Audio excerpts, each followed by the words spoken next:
Hey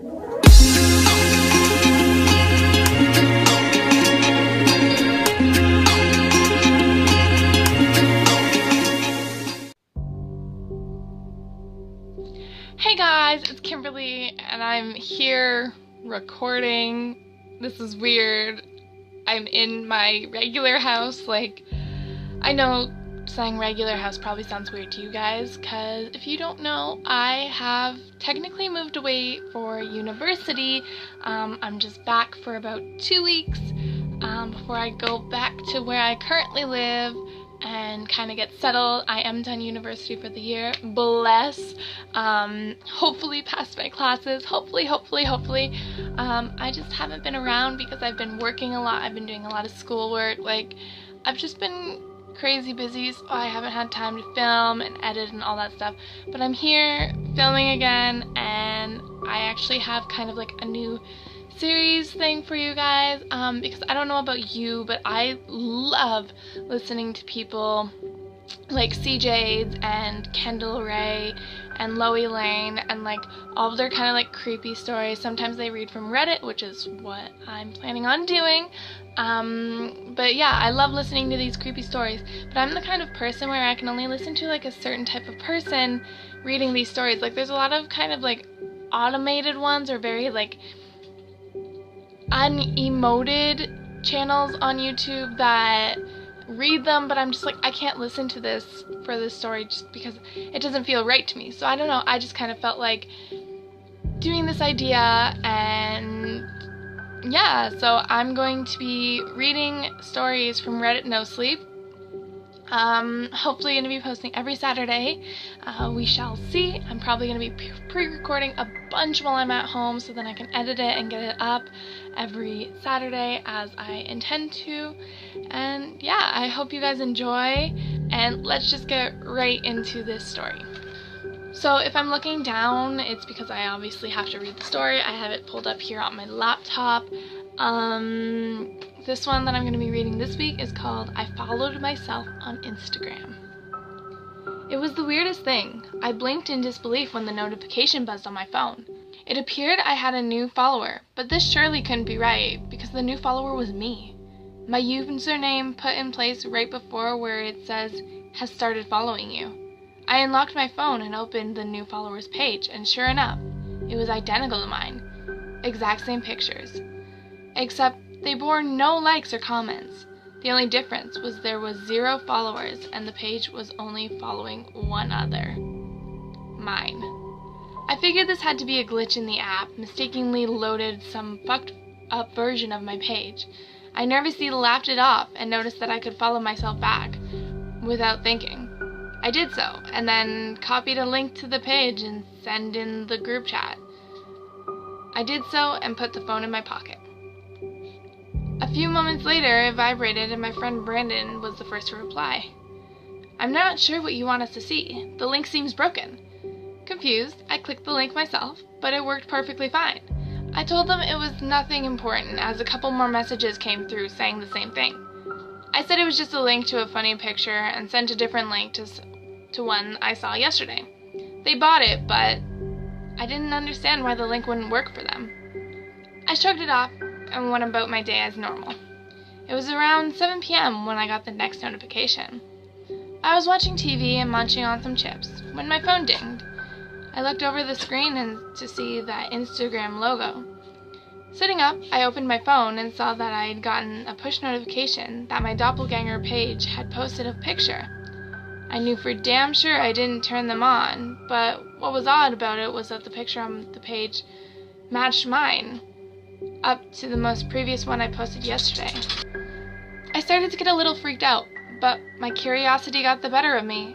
Intrigued, I clicked open the page, and when I saw the newest picture, I bolted upright.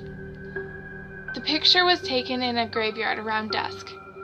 It focused on one headstone with a familiar face standing next to it. My face, to be exact. I was standing next to the stone with a huge grin on my face and an arm resting atop it. My other hand was waving to the camera. With a sinking feeling, I read my wife's name across the gravestone. "What the fuck?" was all I whispered. I have never taken this picture. The person in the photo couldn't possibly be me, and yet it was. I was wearing the same outfit earlier. There was nothing in the description either, only the picture itself. Just then, the doorknob started to turn. I looked to the front door with a startle and quickly sat back down on the couch. It opened slowly, and no one came through for a few seconds, until my wife stepped through into the house carrying a few bags of groceries. She sat them down and looked to me after closing the door. "John, are you okay? It looks as if you've seen a ghost." I looked back down at the picture for a minute, and it felt like I was looking at a ghost. I got off the page and put my phone back in my pocket. I stood up and told her I was just reading a scary story. She made fun of me for always scaring myself, and I helped her get the rest of the bags in. It's been 2 days since that picture was posted, and I still haven't shown her. I'm not really sure how to go about it. The page hasn't posted any new pictures, but I have a feeling there are more to come. I keep going back and looking at it, and the more I look, the more it just doesn't seem real. But it is. It really is me in that picture with a big fucking smile, and an arm lazily resting on my still alive wife's grave. I have no idea what to do, and if anyone has been experiencing something like this, I would love some insight. I'll keep you guys updated if anything else happens. Okay, so that was part 1. I'm going to continue into part 2 just because I want to keep going. I'm actually kind of intrigued because it's kind of creepy, that there's an account of him, but it has a picture that he's never taken, and his wife's still alive, but there's a gravestone. I'm intrigued. Okay, so we're gonna keep going for now, and we'll see how far we can get. There are 4 parts to this. I actually don't know if it's finished, but we'll keep going for now, and I'll see where we go. Hey everyone, so a couple of unnaturally creepy things have happened since my last post, and I feel like I should get it out what's been going down so far. Firstly, I'll address some of the questions asked. A lot of you wanted to know if there were years displayed on the stone. There are not. It just simply displayed my wife's name, first and last. A couple people brought up the idea to contact Instagram support, but after I finish this story, you'll understand this is much more than Instagram. Some people recommended taking a screenshot, which I did try to do, but they all come out white. Any picture of the page just comes out white. After I read some comments, one person said it could be Photoshop, and I actually ran with that to keep my mind at ease. Sadly, that is not the case. After writing part 1, I did contemplate telling Hannah, my wife, about it. I just didn't think one picture was enough to make a fuss over. I started telling myself that it was just some dumbass prank and to forget about it, especially since it had been a couple days since any post had shown. I was at a local coffee shop, enjoying a day off from work earlier, just sipping my drink and basking in freedom. I had been there for about 30 minutes going through my phone when I see the little Insta logo appear at the top left of my screen. I scroll down and see another picture had been posted on the Fake Me's page. I didn't get quite as nervous as the first time since I had already decided it's just a prank. I actually got a bit excited to see what this new picture of me may be. If it was a prank, there's no harm, right? I opened the page up and clicked to enlarge the newest post. I felt my hand begin to shake a bit as I looked. The picture appeared to be a selfie taken from an upward angle. The left half of my face was in view, donning a similar grin from the grave photo. What stood out as odd, aside from me being the one who apparently took it, was despite the fact that the picture was taken from above, my face seemed abnormally close to the camera, like someone else was holding it up. I could see the background pretty clearly as well. It was taken from a street corner, and the building displayed looked very familiar. In fact, it was the very building I was in, the coffee shop.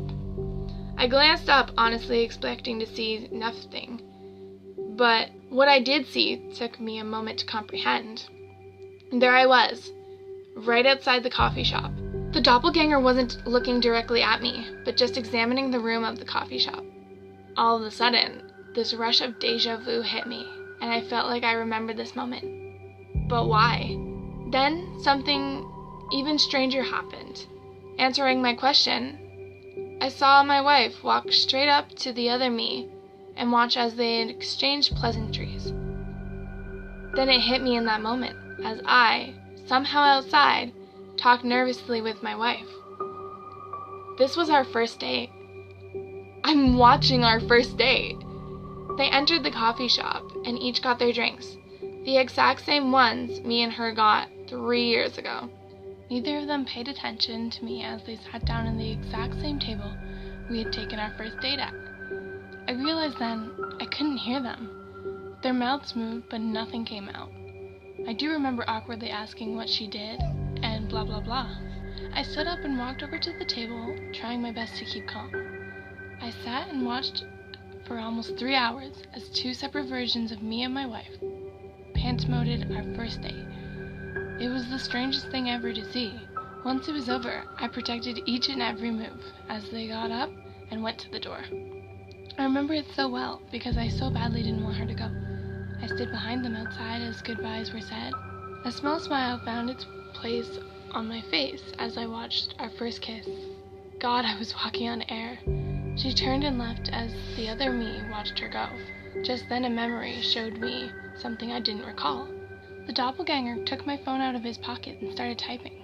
I was gonna go over and see, but then the phone in my pocket vibrated. I took it out, and it showed I had a direct message from myself. I opened it, and it was met with something that took me by surprise. Run. I looked up and jumped back at what I saw. The other me was looking at me, but its body was still facing away. It was showing me a big toothy grin with coal black eyes. I immediately turned and ran. I crossed the street, narrowly knocking a couple people over. I turned back only once and caught a glimpse of myself running through the crowd on all fours with impossibly long limbs. I ran harder than I ever have, ignoring the looks people were giving me. My guess is that only I could see it. When I got home, I slammed the door shut behind me and collapsed on the floor, hyperventilating. I couldn't believe what just happened and how quickly it escalated. It took me 10 minutes to finally start typing this up. I kept looking out the windows to see him again. It's burned into my brain what I saw. It started out halfway decent. I even enjoyed watching mine and my wife's first date again. It brought back fond memories and I was happy to relive them. But why did he try to attack me? Why did he tell me to run if he wanted to hurt me? Either way, I think at this point, it's obvious. I need to talk to my wife. And I'm going to leave this video here, guys. So that was part 1 and 2 of I Followed Myself on Instagram. In the next video, I'll try and read part 3 and 4. If you like this and like this idea, please give me a big thumbs up. And comment down below maybe some stories that you'd like to see me read in the future. And make sure to subscribe to my channel if you haven't already. Follow my social media. Links will be down in the description. And until next time, guys. Bye!